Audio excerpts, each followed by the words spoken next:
literal, pakiusap, meron tayong cellphone. Yes.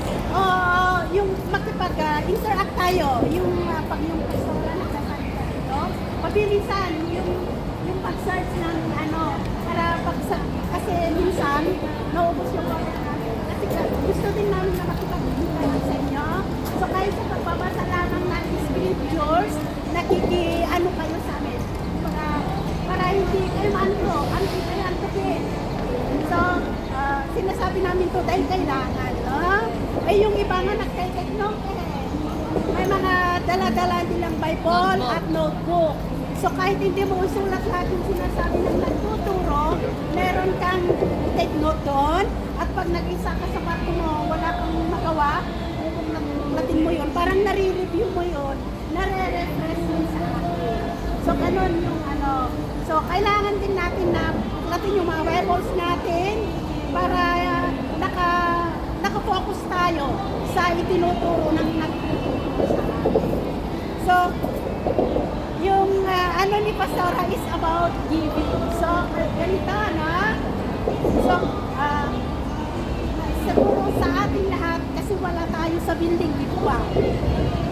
Nandito tayo sa labas, wala tayong renta, walang kuryente, walang bill ng tubig. So, siguro nagtatanong kayo saan mo naman dadalhin. Pero itong paalala sa atin, just in case lang naman, sabi ko nga kay Pastora, kasi napag-usapan namin lang, pwede yung every week, last week of the month, o first week of the month, sabihin nyo sa kasi baka nagtataka sila, nagbibigay tayo ng ganito, saan napupunta, wala naman tayo binirentahan. So, kaya sabi ko, hindi lamang yung nasa building ay yung diba? Kasi maraming mapupuntan to, kahit tulad ng bagay niya sa mission, o kaya sa pangailangan ng church, sa o pangangailangan natin din kasi in case of emergency, meron tayong matuturo.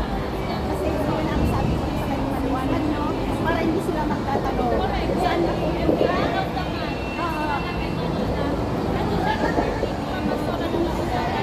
Sinabi ko.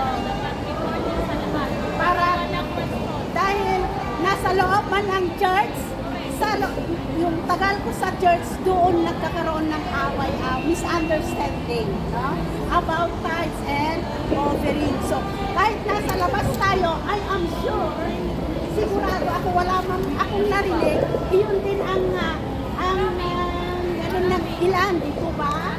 So, clear up namin, Kaya sabi ko kay Pastora na umpisahan na yung important, Kahit 150 lang yung naipon sa offering, it will go to make it Kasi di ba may GC naman Pastora, pwede din picturean na kayo.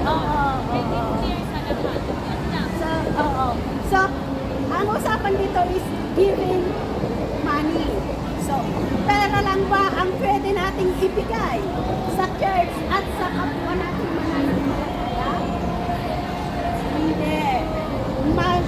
Yes, money is important, pero mas importante yung love, care natin. Di ba? Kahit bibigyan mo, magbigay ka ng pera katulad ni kasi yung main yung text natin dito sa 2 Corinthians 9:7, sabi niya, magbigay tayo na kung sa loob may kagalangan. Dahil pag ganun yung puso natin, God loves us. God loves the cheerful. So, mahalaga ang pera, pero mas mahalaga yung ibibigay natin na love, care, encouragement, lalo-lalo na sa mga kapatiran natin na nangangailangan. Especially our prayer. Love, care, prayer. Of course, kasama na yung pera. So, though we pray for him, for her, meron tayong ganito, pero ayaw din natin ibigay. Wala rin sa-side. So, when we give our love, when we give our care, our prayer, at meron tayong kakayahan na magbigay, we can share, Pero dapat, nagmumula sa ating puso. Walang, ibibigay mo, huwag mo nang bilangin. No?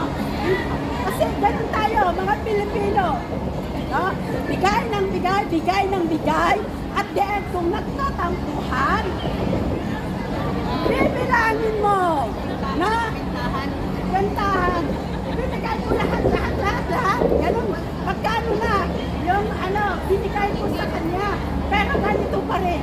So, magbigay tayo sa church, huwag na natin bilangin kung magkano yung ibinigay mong tithes and offering mo sa church dahil ibinigay natin para sa gawain ng Diyos. So, erase it na.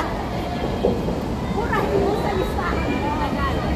Send sa ibinibigay mo sa kapatiran, sa kaibigan, at ibinigay mo, ipasa Diyos mo. Kasi, sabi nga ng Diyos, kung ibibigay mo ang lahat ng ito ay para sa Kanya, ibabalik niya. Siksik, rigid, at umahabaw sa 10:30 every Sunday. With yeah, you can all happy to join there. It's 611. Church is 611. At ang balita kasi when it comes to giving our time, offering, yung iba kasi nag-share, sinasabi nila na kung magbibigay ka, ibabalik ng Diyos sa'yo. So, sabi ko, kung iyon yung nasa isipan natin, nagbigay ka ng 500, ibabalik ng Diyos sa'yo ng 500. Bakit ang daming mga pioneering churches na kulang na kulang problema sa division na. So, hindi po ganon. So, when we give our tithes, our offering, our love, our prayer, our prayers for others, God will pay it back more than we expect. Hindi yung binigay mo pera, ibabalik niya pera. No? Ibabalik ng Diyos sa kanyang sariling kapalaran na hindi natin namamalaya. Kaya nga sabi niya, when we give, dapat nakula sa puso at huwag mo nang ginamit. At huwag mong hinihintay, Lord, yung pangako mo na ibibigay ko ito. Yes, may example dito sa Bible, no? Na yung babae na yun na yung kahuli-hulihan ng pera. Ibibigay niya, no? Bali to God provide. So same with us, by faith. No? Kaya yung ibibigay natin, asahan natin, yes, we must expect that God will repay us in His own ways, pero hindi yung ibinigay mo, iyon na ang ibabalik. No? Kaya minsan nagkakanuhan, no? Nagko-conflict. Kasi pag titignan mo, ang tagal sa church, no? Pero bakit kaming mga tithers, mga leaders, mga workers, keepers, kung ano-ano pa, pero bakit ganito pa rin? Kasi ang ina-expect mo na yung ibibigay mo na 500, 1,000, ibabalik ng Diyos literally. No? Literally. Kung ganun yung mindset natin, mababa ka. Ha? So, God will pay us back, reward us, bless us in His own ways, pero hindi yung way na gusto natin. So, yes, we must expect that God will bless us, but in His own ways. So, marami pa na kailangan nating ibigay. Pero, the most of it, ibibigay natin ang ating sarili as a living sacrifice, holy and acceptable to God. So, every time na papasok tayo sa church o mag-gather tayo, kailangan ang templo ng Diyos na tayo, our spiritual heart, we must be holy and acceptable. So, paano naman tayo maging holy? Diba paulit-ulit na sinasabi natin? of God is the spiritual water that cleanses us. So magpalinis tayo gamit ang salita ng Diyos. Paano? Sa pagsunod natin sa salita ng Diyos, tayo ay nababago na so, yung pag-usap na yan